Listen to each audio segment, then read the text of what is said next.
My name is Lorraine Vance, and for 42 years I have been the invisible member of the Vance family.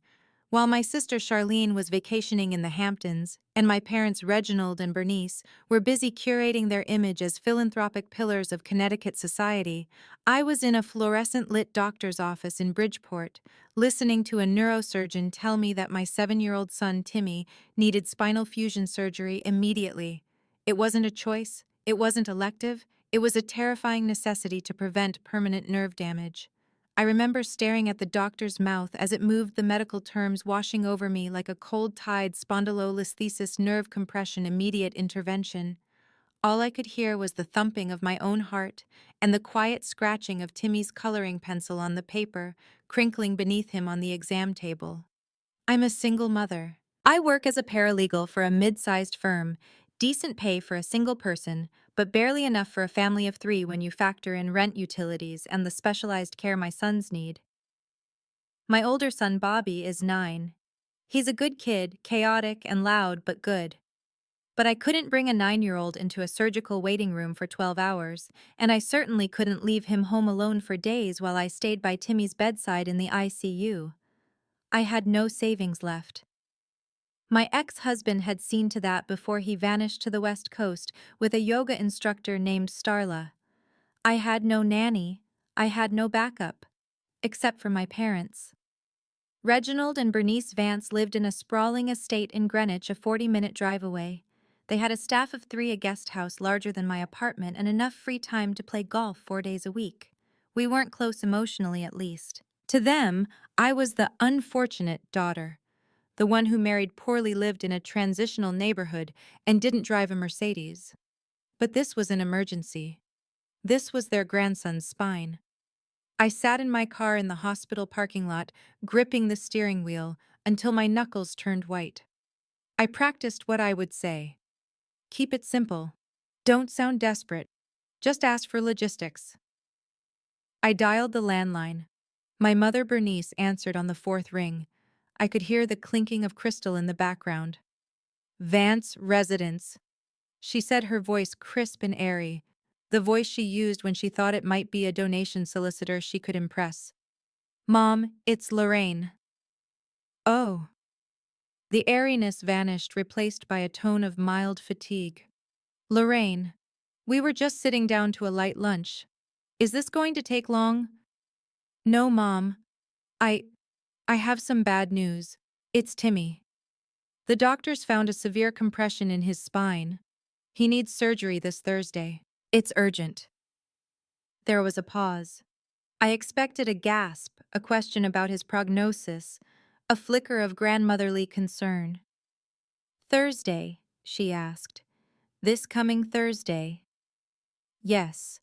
The surgery will take about 8 hours, and then he'll be in the ICU for 2 days. I need to be there with him. I'm calling to ask if you could take Bobby for those 2 days, just Thursday and Friday. I'll pick him up Saturday morning. I held my breath. It was a small ask. They had the room. They had the money to order pizza if they didn't want to cook. Bobby was well behaved around them. He knew the rules of their house: don't touch the porcelain, don't run in the foyer, speak when spoken to. Lorraine. My mother sighed, a long, suffering exhalation that sounded like air escaping a tire. You know Thursday is impossible. Impossible, Mom, it's surgery. He could lose feeling in his legs. And we are devastated to hear that, truly. But Thursday is the final fitting for Charlene's engagement party dress. The designer is flying in from Milan specifically for us. It's been on the calendar for months. Mom, I'm asking you to watch Bobby not make a dress. He can sit in the guest room with an iPad. He won't bother you. And then there's the bridge tournament on Friday, she continued, ignoring me. Your father and I are defending champions at the club. We can't just withdraw, Lorraine. It would look unstable. People talk. People talk. My voice rose, cracking with a mixture of disbelief and panic. My son is having his spine cut open, and you're worried about a bridge tournament.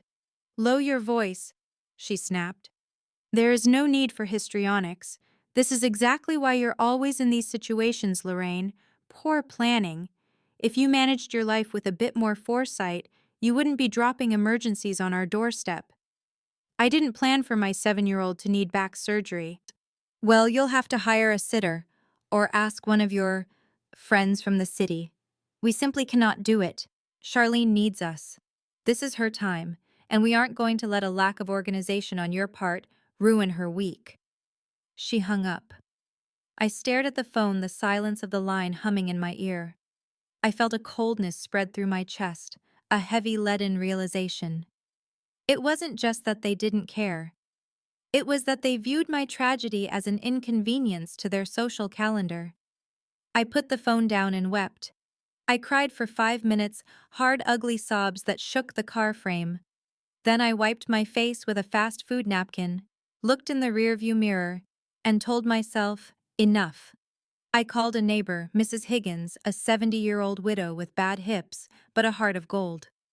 She agreed to take Bobby. It wasn't ideal, she couldn't chase him if he ran, and her apartment smelled of mothballs, but she was safe. She was kind. She was more family to me in that moment than the people whose blood ran in my veins. Thursday arrived with a gray, relentless drizzle that seemed to seep into the hospital walls. The waiting room on the surgical floor was sterile and cold, smelling of antiseptic and stale coffee. I had dropped Bobby off at Mrs. Higgins at 5 a.m., kissing his forehead and promising him extra ice cream when this was all over. He hadn't asked about his grandparents. He knew better than to ask. Timmy had been brave. When they wheeled him away, he was clutching his stuffed beagle Barnaby. He waved at me, his small hand looking tiny against the white hospital sheets. "See you later, Mom," he'd said, groggy from the pre-op meds. "See you later, baby," I'd whispered, my heart breaking into 1,000 jagged pieces. Now it was just the waiting. The clock on the wall ticked with agonizing slowness. Every time the double doors swung open, my head snapped up, terrified it was a surgeon coming to tell me something had gone wrong. I sat alone in a corner, clutching a styrofoam cup of lukewarm tea. I checked my phone. Nothing. No text from Bernice asking how the intake went. No call from Reginald wishing his grandson luck. I saw a post on social media, though. Charlene had posted a photo an hour ago, fittings with mommy espresso martinis in silk. #wedding prep, #blessed. The anger I felt wasn't fiery. It was cold and hard, like a stone settling in my gut. They were drinking martinis while my son was under a knife. Around noon, I went down to the cafeteria just to move my legs. I wasn't hungry, but the air in the waiting room was suffocating. I bought a banana I knew I wouldn't eat, and sat at a small table near the window watching the rain streak the glass. "Is this seat taken, Lorraine?" I jumped, nearly knocking over my water. Standing there, leaning heavily on a mahogany cane with a silver handle, was my grandfather, Silas Vance. Silas was 91 years old. He was the root of the family tree, the man who had built Vance Industries from a single hardware store into a real estate and manufacturing empire in the 1960s. But in recent years, my father Reginald had pushed him to the margins. They treated him like a piece of antique furniture, valuable perhaps but fragile, and largely irrelevant. They said his mind was slipping. They said he was confused. He wore a charcoal wool suit that looked a little big on his shrinking frame, and a fedora he held in his trembling hand. "Grandpa!" I stood up, rushing to help him. "What are you doing here? How did you get here?" "Took a cab," he grunted, lowering himself slowly into the plastic chair opposite me. "Drivers these days talk too much. Had to pay him extra to turn off the radio." "But it's raining. Does Dad know you're out?" Silas looked at me. His eyes, usually clouded with age, suddenly sharp and blue, the same color as Timmy's. "Your father thinks I'm napping in the sunroom. He thinks a lot of things. Most of them are wrong." He placed his cane across his lap and looked at the untouched banana on my tray. "How is the boy?" He's in surgery now, Grandpa. They said it's going well, but it's long." "Spine?" "Yes, spondylolisthesis." He nodded slowly. "Painful. Brave kid." "He is." We sat in silence for a moment. I expected him to leave or to ask me to call Reginald to pick him up. I didn't want to burden him. He was frail. "Why are you here, Grandpa?" I asked gently. He reached into his pocket and pulled out a handkerchief, dabbing his forehead. "Because I called the house this morning. Wanted to know if anyone was visiting Timmy. Bernice told me you had it handled, and they were busy with Charlene's dress." He paused, his jaw tightening. "I may be old, Lorraine, and my hearing might not be what it was, but I know the difference between busy and selfish." Tears pricked my eyes again. They couldn't watch Bobby. I had to leave him with a neighbor." Silas stared at the table. His weathered hand covered in liver spots and protruding blue veins clenched into a fist. "A neighbor," he repeated softly, "while they live in a 12-bedroom fortress." "It's okay," I said, lying. "We're managing." "You always manage," Silas said, looking up at me. "That's the problem. You make it easy for them to neglect you because you're strong. You carry the load so they think the load doesn't exist." He reached across the table and covered my hand with his.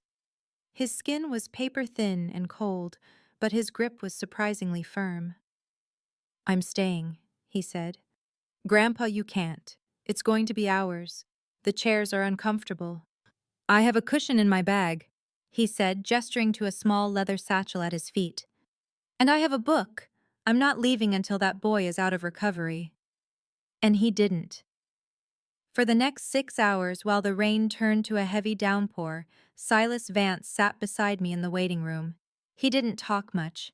He read a paperback Western, occasionally offering me a peppermint from his pocket. But his presence was a heavy, anchoring weight.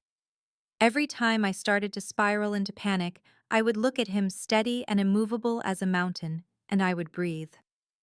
When the surgeon finally came out at 7 p.m., exhausted, but smiling to tell us the surgery was a success, Grandpa Silas was the first one to stand up. He shook the surgeon's hand with a dignity that made the doctor straighten his posture. "Thank you, doctor," Silas said. "You've done a good day's work." "He's going to be fine, Lorraine," the doctor told me. I slumped against the wall, relief flooding through me so hard I felt dizzy. Grandpa Silas put a steadying hand on my shoulder. "Go see him," he said. "I'll call a car. I need to get back before Reginald realizes I've escaped. He gets twitchy if he can't control everyone's location." "Grandpa?" I grabbed his hand. "Thank you. I don't know what I would have done alone." He looked at me, his expression unreadable, almost sad. "You shouldn't have had to find out." The weeks following the surgery were a blur of physical therapy, insurance calls, and sleepless nights. Timmy was in a brace, frustrated and in pain, requiring constant assistance to move, eat, or go to the bathroom. I exhausted my paid leave within 10 days and had to take unpaid time off. The medical bills began to arrive like snowdrifts against the door. The surgery was covered partially, but the anesthesia, the hospital stay, the physical therapy, the specialized equipment, it all added up to a number that made my stomach churn. I stopped buying coffee. I canceled Netflix. I ate toast for dinner so the boys could have chicken. During this time, I heard from my parents exactly twice. Once was a text from Charlene Hope. "The kid is good. Can you send me that link for the caterer you used for your wedding? The cheap one." The second was a formal email from my mother. Subject: legacy luncheon. Attendance mandatory. I opened it, sitting at my kitchen table, surrounded by overdue notices. "Dearest family, as you know, the annual Vance Legacy Luncheon is approaching on the 25th. This year is particularly special as we are honoring your father's 30 years as chairman of the board. We have invited the press, the mayor, and our key investors. It is imperative that the entire family is present to show a united front. Please arrive at the country club by 11:30 sharp. Dress code is summer elegance. Do not be late." It wasn't an invitation, it was a summons. I looked at Timmy, who was asleep on the couch, his small body encased in the plastic brace. I didn't want to go. I wanted to stay home and protect my children from the people who had abandoned them. But I also knew the power my father held. He co-signed the lease on my apartment, a favor he held over my head constantly. He knew people at my law firm. If I didn't show up, if I embarrassed him by leaving a gap in the family portrait, there would be consequences. I called my mother. "Mom, I can't come. Timmy is still recovering. He can't sit in a dining chair for 3 hours." "Get a wheelchair," she said instantly. "We'll put him at the end of the table. It will look sympathetic. A brave little survivor. The photographers will love it." I felt bile rise in my throat. "He's not a prop, Mom. He's in pain." "Lorraine, do not be difficult. This lunch is about your father's legacy. It's about the family name that puts food on your table. You will be there and you will bring the boys. And please buy something decent to wear. I'll transfer $200 to your account. Don't look like a pauper." She hung up before I could refuse. I looked at the phone, trembling. Legacy. That word tasted like ash. But I looked at the pile of bills. If I went, maybe I could ask Dad for a loan. A real loan with a contract. I was desperate. I swallowed my pride, packed the wheelchair, and prepared to play the part of the grateful daughter one last time. The country club was a fortress of manicured hedges and white columns, a place where the grass was cut to a precise millimeter, and the air smelled of old money and expensive perfume. I pulled my 10-year-old Honda Civic into the valet line, sandwiched between a Bentley and a Porsche Cayenne. The valet, a young kid named Kevin, who looked at my dented bumper with confusion, took the keys. "Be careful with the trunk," I told him. "The latch sticks." I unloaded the wheelchair and helped Timmy into it.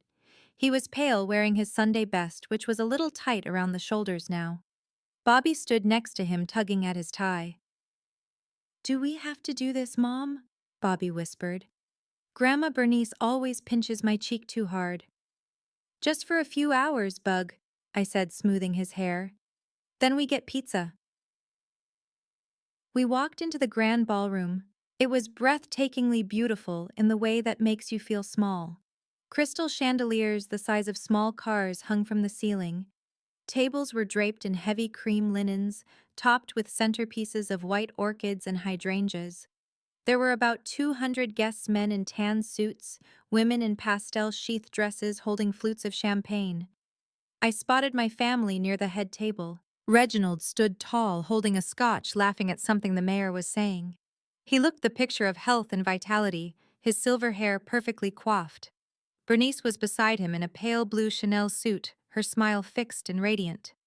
Charlene was there too, clinging to the arm of her fiancé, a hedge fund manager named Chip, who had a smile that showed too many teeth. And there, sitting alone at the edge of the family grouping, was Grandpa Silas.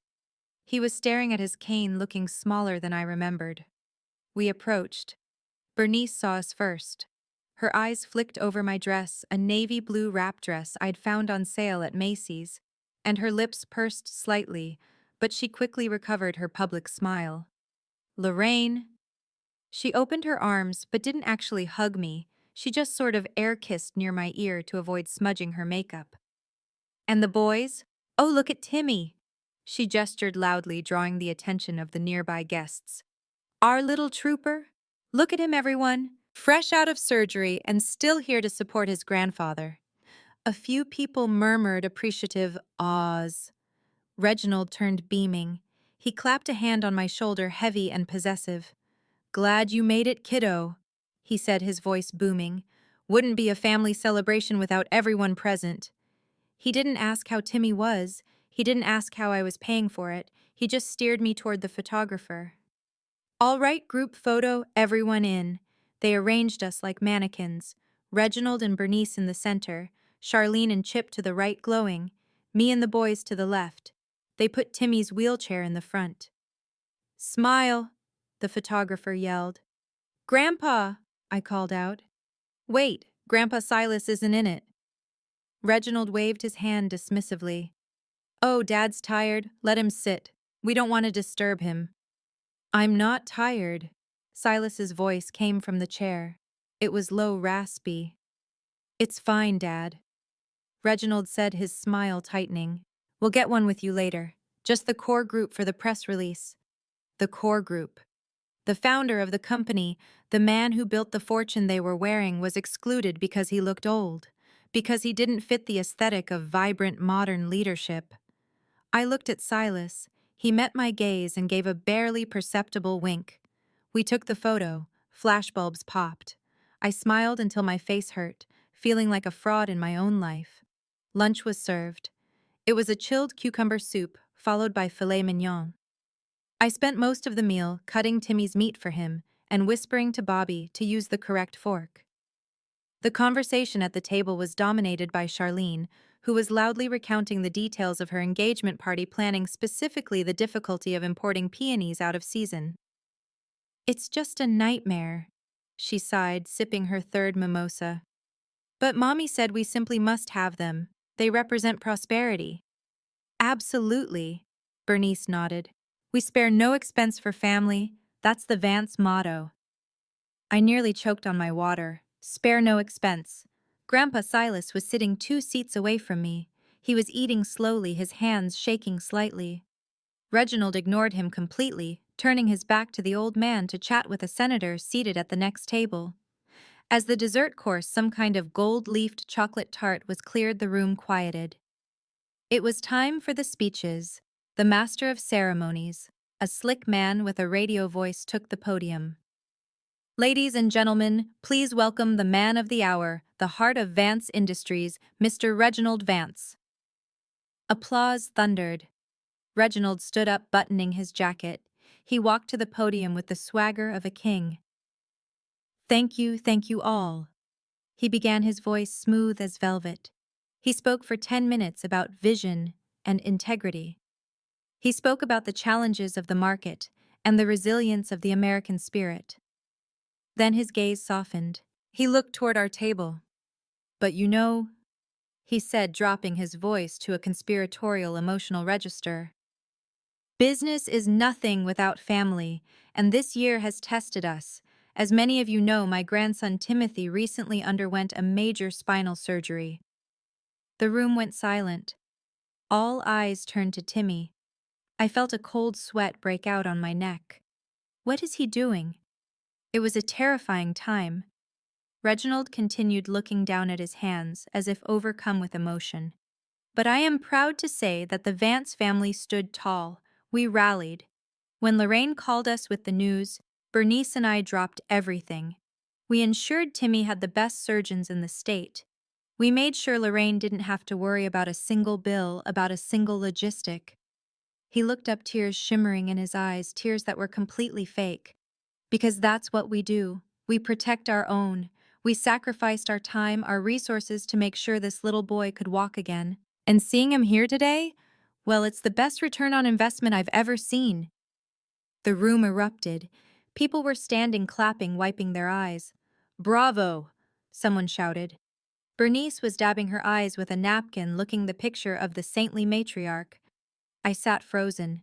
My blood ran cold, then hot, boiling in my veins. He was stealing my trauma. He was rewriting the story of my son's pain to make himself the hero. He hadn't paid a dime. He hadn't visited once. He had refused to watch Bobby because of a dress fitting. I gripped the tablecloth. I wanted to scream. I wanted to flip the table. But I was trapped. If I caused a scene, I looked like the ungrateful, crazy daughter. He had won. He had monetized our suffering. Reginald basked in the applause, raising his glass. "To family," he shouted. "To family." The room echoed. Click, tap, click, tap. A sound cut through the applause, a sharp, rhythmic sound, wood hitting marble. Everyone turned. Grandpa Silas was standing up. It was a slow, laborious process. He braced both hands on his cane, his knuckles white, pushing his frail body upward. He swayed slightly, then steadied himself. He didn't look at Reginald. He looked at the crowd. Reginald's smile faltered. Dad, sit down. We're in the middle of a toast." Silas didn't sit. He lifted his cane and tapped it hard against the floor again. The sound echoed in the sudden silence of the ballroom. "I'd like to say a few words," Silas said. His voice wasn't the raspy whisper I'd heard earlier. It was projected resonant, the voice of a man who had commanded construction sites in the 1960s. Dad, really, the schedule is tight, Bernice hissed, smiling frantically at the guests. Let's get you some water. I don't want water, Bernice, Silas snapped. I want the microphone. The master of ceremonies looked at Reginald, confused. Reginald gave a tight microscopic nod, clearly calculating that physically restraining a 90-year-old man would look worse than letting him ramble for a minute. Silas waved the MC away and didn't take the podium. He stood right there at the table, leaning on his cane, scanning the room. My son speaks beautifully about family, Silas began. Doesn't he? We rallied. We dropped everything. It paints a lovely picture. He reached into the inside pocket of his suit jacket. His hand, shaking slightly, pulled out a folded sheaf of papers. But I'm an old man, and old men like records. We like receipts. Because memory fades, but paper remembers. Reginald's face went gray. Dad, what are you doing? I'm correcting the record, Reggie, Silas said. He looked at the guests. On the morning of the 14th, the day my great-grandson was diagnosed, I was in the kitchen. I have a habit of listening to the house calls on the downstairs extension. It's a bad habit, I know, but informative. He unfolded a piece of paper. I heard my granddaughter Lorraine begging her mother to watch her healthy son for 2 days so she could sit by Timmy's bedside during spinal surgery. Begging. A murmur rippled through the room. Bernice froze her glass halfway to her mouth. And I heard the answer. Silas continued, his voice hardening like concrete. I heard my daughter-in-law say no. I heard her say that a dress fitting for a party and a bridge tournament were more important than a 7-year-old's spine. That's not true, Bernice squeaked, her voice pitchy. He's confused. He has dementia. Do I? Silas turned to her, his eyes blazing. Did I imagine the bridge tournament, Bernice? Did I imagine you telling Lorraine that her lack of planning was the problem? He turned back to the crowd. Reginald just told you he paid for the best surgeons, that he handled the bills. Silas held up a thick stack of invoices. These are the hospital bills. Yale, New Haven, totaling $142,000 after insurance adjustments. And here, he held up a canceled check enlarged on a photocopy, is the payment, paid in full. He paused for effect. It is signed by Silas Vance, not Reginald, not Bernice. The room was deathly silent. You could hear the air conditioning humming. I paid the bill, Silas said, his voice trembling with rage. I sat in that waiting room for 6 hours with Lorraine while it rained, eating a vending machine sandwich. Reginald was at the club playing the back nine. I checked the logs here at the front desk before I came in. He threw the papers onto the table. They scattered across the white linen like leaves. This man, Silas pointed a crooked finger at Reginald, didn't give a dime. He didn't give a minute of his time. He abandoned his daughter, and now he stands here and feeds you lies to polish his ego. Reginald was shaking. He looked like a cornered animal. This is elder abuse. He's being manipulated. Lorraine put him up to this. He pointed at me. You ungrateful little... Shut up, Reginald, Silas roared. It was a sound I hadn't heard in 30 years. A command. The voice of the patriarch. Sit down, Silas ordered. Reginald instinctively sat. Silas took a deep breath, adjusting his collar. He looked over at a table near the back, where a man in a gray suit had been sitting quietly. Mr. Aitchison, please join us. The man stood up. I recognized him. Arthur Aitchison, the family's corporate attorney, but specifically Silas's personal attorney from the old days. Mr. Aitchison walked to the main table carrying a leather briefcase. He didn't look at Reginald. He looked at Silas. Everything is in order, sir, Aitchison said. Good, Silas said. He looked at the guests. Most of you think Reginald owns Vance Industries. You think he controls the family trust, That is a misconception I have allowed to persist because I hoped he would grow into the responsibility. Silas shook his head. But moral bankruptcy is not a quality I admire in a CEO, and it is certainly not a quality I will tolerate in the head of this family. You can't do anything, Reginald hissed, finding his voice. I have power of attorney. You signed it over 5 years ago. I signed over a conditional power of attorney, Silas corrected, revocable upon proof of incompetence or breach of fiduciary duty to the beneficiaries.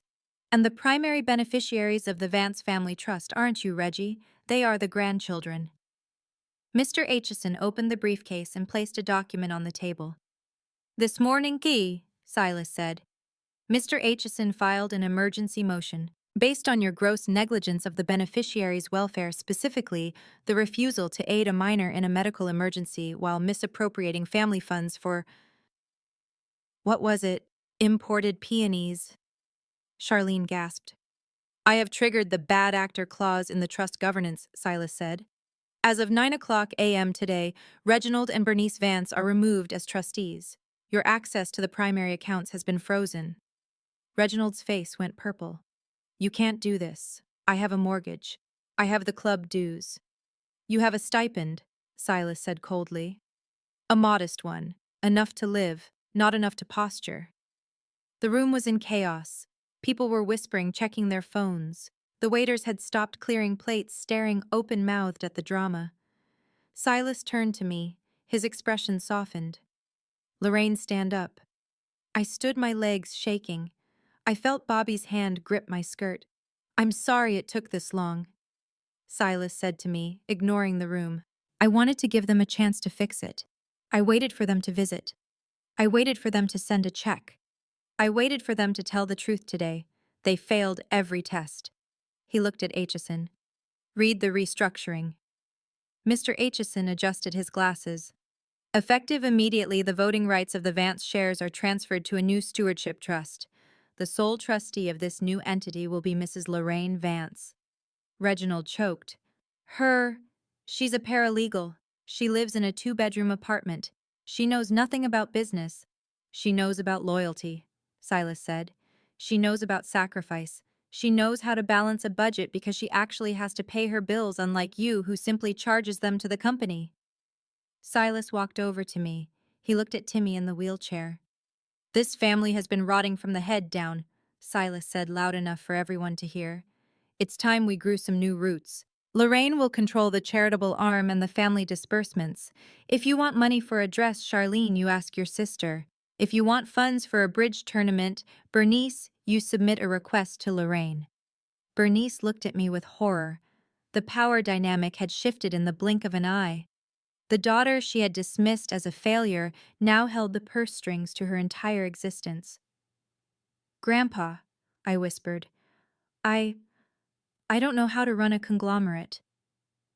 You won't have to run the business operations yet. We have a board for that. Silas smiled. You just control the family's share of the money. You control the values. You decide what we support. And I have a feeling you won't be prioritizing engagement parties over spinal surgeries. The lunch ended abruptly. Reginald and Bernice stormed out, followed by a weeping Charlene who was screaming into her phone at her fiancé. The guests, unsure of what to do, awkwardly congratulated me or simply fled. I stayed behind with Grandpa Silas and the boys. We sat in the empty ballroom surrounded by the remnants of the summer elegance feast. Did you really do it? I asked him. Did you really freeze their accounts?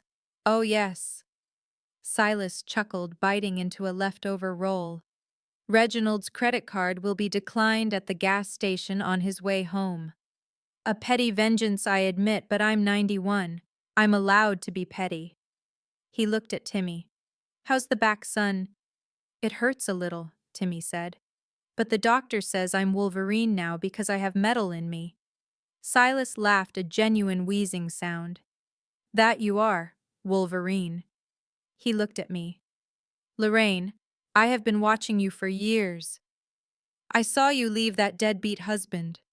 I saw you work 2 jobs. I saw you raise these boys with kindness when you received none yourself. I should have stepped in sooner, but I was tired. I thought, I thought I was done. He tapped his cane. But watching you in that hospital, seeing you hold it together, it woke me up. You are the only true Vance left at this table. The money. The money is just a tool. In their hands, it was a weapon to keep you down. In your hands, it will be a shield. I hugged him then. I hugged him carefully, afraid I might break him, but he felt solid. He felt like the only real thing in a world of plastic. 6 months have passed since the red wedding luncheon, as Bobby calls it. Life has changed. We moved out of the apartment, not into a mansion, but into a nice 4-bedroom house in a quiet neighborhood with a big yard for the boys and a guest suite on the first floor. Grandpa Silas lives in that suite. He moved in 2 weeks after the luncheon. He said he was tired of the drafty estate and preferred my cooking. Every morning, he and Timmy sit on the porch. Timmy reads his comic books, and Silas reads the Financial Times, teaching Timmy about stocks and bonds. Reginald and Bernice are adjusting. They live on the stipend. They had to sell the Greenwich estate and move into a smaller condo. They still play bridge, but they don't play for high stakes anymore. They call me once a week. The conversations are polite, strained, but respectful. They know that if they are rude, the extras, the vacations, the new cars don't get approved. Charlene actually surprised me. Without the endless flow of cash her fiancé Chip left her. It broke her heart, but it woke her up. She's taking evening classes in interior design. We had coffee last week. She didn't check her phone once. I still work at the law firm, but only part-time. I spend the rest of my days managing the Vance Foundation. Last month we endowed a new pediatric spinal wing at Yale New Haven Hospital. It's open to families who can't afford insurance. I was standing in the new wing yesterday looking at the plaque on the wall. It didn't say Reginald Vance. It said, the Timothy Vance Center for Healing.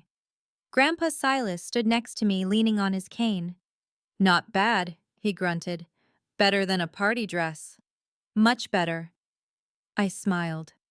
I looked at my reflection in the glass of the nursery window. I looked older than I did a year ago, but I stood straighter. I wasn't the invisible daughter anymore. I wasn't the victim. For years, I thought my worth was determined by my parents' approval. I thought their rejection meant I was lacking. But I learned something in that hospital waiting room, and I confirmed it in that ballroom. Your worth isn't found in the people who are supposed to love you, but don't. It's found in who shows up when it rains. It's found in the neighbor who watches your kid, the grandfather who shares a vending machine sandwich, and the strength you find in yourself when the safety net is gone. Family isn't blood. It's behavior. And sometimes you have to burn down the facade to build something real from the ashes. How would you have handled the situation if you were in Lorraine's shoes? Would you have forgiven the parents after they lost their money? Let me know in the comments below, and don't forget to like and subscribe for more stories of justice served.